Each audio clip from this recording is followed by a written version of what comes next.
नमस्कार है। मेरा नाम प्रोफेसर कुमार शांतनु है और मैं जन स्वराज पार्टी का प्रदेश युवा अध्यक्ष हूँ। आज ये जो सभा जन स्वराज पार्टी के ऑफिस में रखी गई है, इसका उद्देश्य है युवाओं तक एक अभियान के थ्रू पहुँचना। उस अभियान, उस आंदोलन का नाम है बिहार बदलाव युवा संकल्प अभियान। हम युवाओं को हर विधानसभा, हर बूथ तक एक सच्ची और अच्छी राजनीतिक परंपरा से जोड़ने निकले हैं।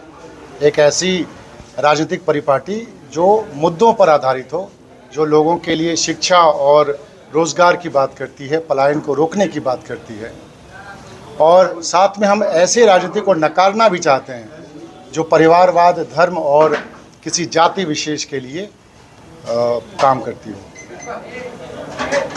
इस प्रकार से आपके साथ जुड़ रहे हैं जन स्वराज पार्टी। देखिए, बिहार में बदलाव की चाहत सबसे ज़्यादा अगर किसी को है तो वो यहाँ के युवाओं को है। यहाँ के युवा अपना पूरा का पूरा एक दशक बिहार की बदहाली की वजह से खराब कर रहे हैं। तो युवाओं को विकल्प की तलाश सबसे ज़्यादा है और उस विकल्प की तलाश में जन स्वराज अपने आप को स्थापित करने में सफल हुआ है। अच्छा, युवा की बात कर रहा है, जन स्वराज पार्टी का जो आने वाले चुनाव है, कितने युवा को टिकट मिलेगा? देखिए, युवा को किसी वर्ग या किसी जाति में बांटना उचित नहीं है। युवा में शक्ति है, युवा समाज के वर्गों तक पहुंचा हुआ है। जब टिकट का घोषणा होगा तो आप उसमें देखेंगे कि उसमें अच्छी खासी संख्या युवा वर्ग के से भी आपको मिलेगी। और तीसरा सवाल आपके पार्टी में जैसे आप महात्मा गांधी जी का फोटो के यूज करते हैं, लोगों में है, और आपके पार्टी में वो इंसान ज्वाइन किया है जो महात्मा गांधी को गाली देते हैं और कोर्ट से भी पूछते हैं। महात्मा गांधी ने कहा था कि पाप से घृणा करो, पापियों से नहीं। अगर कोई व्यक्ति अपनी गलती मान लेता हो और उसको बदल कर, सुधार कर एक नए रास्ते पर चलने के लिए कृत संकल्प हो तो उसको मौका दिया जाए। ये समाज की परिपाटी है, ये जन स्वराज सिर्फ नहीं कहता है। 243 सीट पर शांतिपूर्ण चुनाव लड़ रहे हैं, क्या लग रहा है कि बिहार में कितना सीट से जीतेंगे और क्या लग रहा है बिहार में? बहुत ही प्रासंगिक सवाल किया आपने। आपके विपक्ष ने, महागठबंधन ने कल 9 तारीख को पूरे बिहार बंद का आह्वान किया था और जन स्वराज की वहाँ 2 रैलियाँ हुई हैं, एक मधुबनी जिले में और एक सीतामढ़ी जिले में। आप जाकर अपने किसी भी पत्रकार भाइयों से पूछिएगा कि वहाँ पर जनता का सैलाब कितना था। हर सभा में 30,000 से ज़्यादा लोग पहुँचे हुए थे। तो विपक्ष के इतने बड़े ऐलान के बावजूद एक ज़िले में 30 से 35,000 लोगों का पहुँचना इस बात का द्योतक है कि लोग अब रुकने वाले नहीं हैं। जन स्वराज को भरपूर समर्थन मिल रहा है। तो जहाँ तक 243 विधानसभा का सवाल है तो हम पूर्ण बहुमत की तरफ बिल्कुल अग्रसर हैं। प्रशांत किशोर कहते हैं कि 140 से 145 सीट अगर आया तो उसको हार मानूंगा। बिहार की सबसे बड़ी पार्टी आरजेडी मानी जाती है, क्या लगता है कि आरजेडी भी उतना आंकड़ा नहीं सोच पाती है? प्रशांत किशोर सोच रहे हैं। प्रशांत किशोर की सोच बिहार के लोगों के दर्द से उठी हुई सोच है। बिहार का ऐसा कोई व्यक्ति नहीं है जो अब बदलाव नहीं चाहता है। तो अगर इतने बड़े बदलाव के चाहत में जन स्वराज अगर 145-140 पे सिमट जाए तो हाँ, प्रशांत किशोर उसको अपनी व्यक्तिगत हार मानते हैं। इसमें उनका कोई दम्भ नहीं दिखता, इसमें उनका दर्द दिखता है कि जिस व्यवस्था को बदलने के लिए वो निकले हैं, जिस तरह का उनको समर्थन मिल रहा है, उसमें 140 की संख्या भी उनको व्यक्तिगत रूप से कम लगती है। युवा के अध्यक्ष हैं और हाल ही में नीतीश कुमार सरकार ने युवा आयोग का भी गठन किया है। नीतीश बाबू से पूछिएगा कि इतना समय किस चीज़ में लग गया उनको। मुख्यमंत्री आज के तो नहीं बने हुए हैं, 20 साल होने को आ गया उनको। आज उनको युवा आयोग की याद आई है। बिहार को अगर मजदूरों का फैक्ट्री कोई बनाया है तो नीतीश बाबू और उनकी सरकार ने बनाया है, उनके गठबंधन ने बनाया है।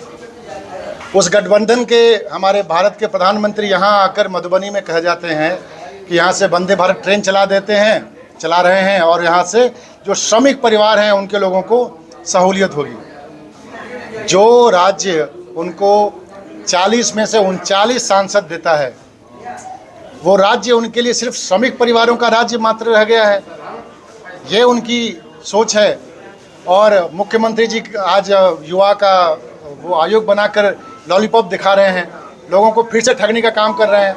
20 साल में क्या किए युवाओं के लिए? हमको बताइए कि पूरे राज्य में 38 ज़िले हैं, एक भी ज़िले में अगर आपके पास कोई फ्लैगशिप कॉलेज खुला हो, कोई मेडिकल कॉलेज है, वो कोई आपका नेता मंत्री हथियाया हुआ है, कोई कॉलेज है उसका ट्रस्ट कहीं से इधर से उधर से कोई लाठी के जोर पे, कोई घोटाले के जोर पे उसको बदला हुआ है। शिक्षा की व्यवस्था इतनी ख़राब हो गई है।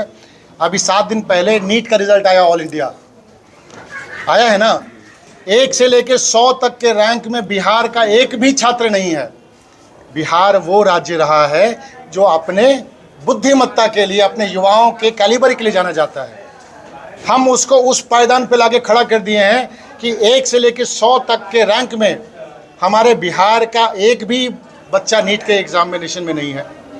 और ये बताता है कि यहाँ पर जो कोचिंग माफिया है वो सिर्फ और सिर्फ माँ बाप का पैसा लूटने का काम कर रही है, गुणवत्ता वहाँ से भी नहीं मिल रहा है। तो ये सरकार और ये जो कोचिंग माफिया का नेक्सस है, इसका मिला जुला ये कारनामा है जो शिक्षा आज हमारा इतना ध्वस्त है। मोदी आ रहे हैं चंपारण में, क्या बोलेंगे? इससे पहले भी तो आए हैं, क्या बोल के गए हैं, तो हम क्या बोलें?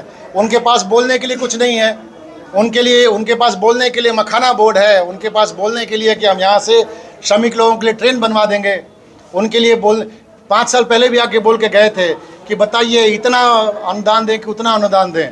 50,000 करोड़ रुपए का अनुदान का घोषणा करके गए। 5 साल में कहाँ है वो पैसा? अगर वो पैसा आया है तो यहाँ के विकास में दिखना चाहिए था। तो बोल के जाते हैं, 5 साल तक तो आए नहीं। अब जब 2025 में चुनाव है तो चौथा पांचवा उनका विजिट चल रहा है। चीनी मिल एक बहुत बड़ा मुद्दा है चंपारण के लिए, क्या आपकी सरकार बनेगी तो चीनी मिल के लिए कुछ सुधार करेंगे आप लोग? अरे आप ही के प्रधानमंत्री ने कहा था कि भाई इसी चीनी मिल के चीनी से अगली बार आके चाय पीऊंगा।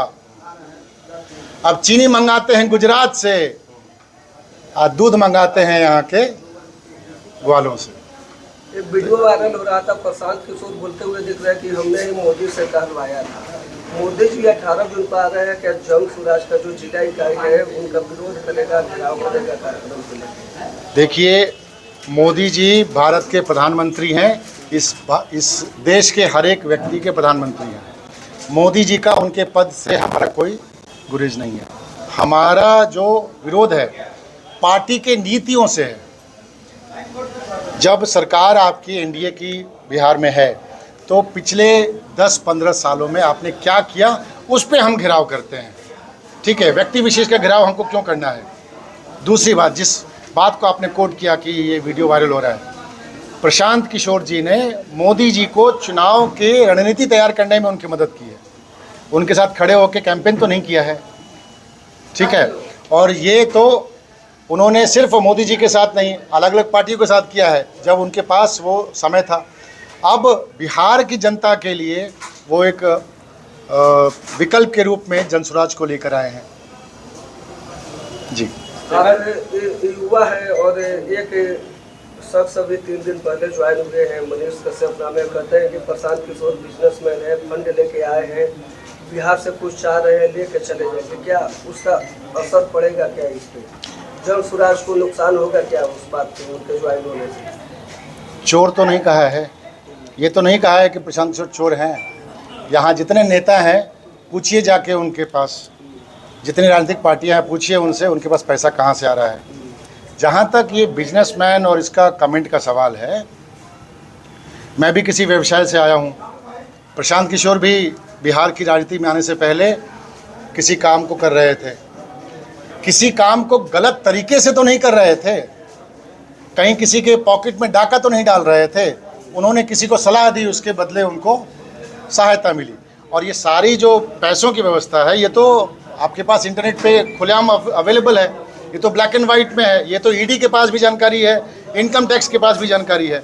आप इसको सनसनीखेज बात क्यों बताना चाह रहे हैं कि प्रशांत किशोर पहले जो है सो बिजनेस करते थे? हर किसी का अपना व्यवसाय होगा। मैं शिक्षक था, मैं उस व्यवसाय से आया हूँ। जी सर 7 जुलाई को पटना बापू सभागार में डिजिटल निर्धारण की मीटिंग रखी जाती है और प्रशांत सर उसमें नहीं आते हैं। मुझे पता है आप लोगों का उस बात पे बहुत गुस्सा है, लेकिन आपको उसके पीछे की पटकथा बताता हूँ। 7 तारीख को 11 बजे से जन स्वराज पार्टी की राष्ट्रीय कार्यकारिणी की बैठक हुई है। उस बैठक में कुछ ऐसे मुद्दों पर चर्चा हो रही थी जिसका सीधा सीधा असर बिहार की जनता, चुनाव और जन स्वराज के ऊपर पड़ रहा था। और ये चर्चा काफ़ी लंबी चली, जिसमें प्रशांत किशोर जी का होना बहुत आवश्यक था। तो इस वजह से प्रशांत जी उस बैठक में जो 7 तारीख को बुलाई गई थी डिजिटल योद्धाओं की, उसमें नहीं आ पाए थे। सर प्रशांत भी शिक्षा की बात करते हैं, उनके जितने विधायक जीत के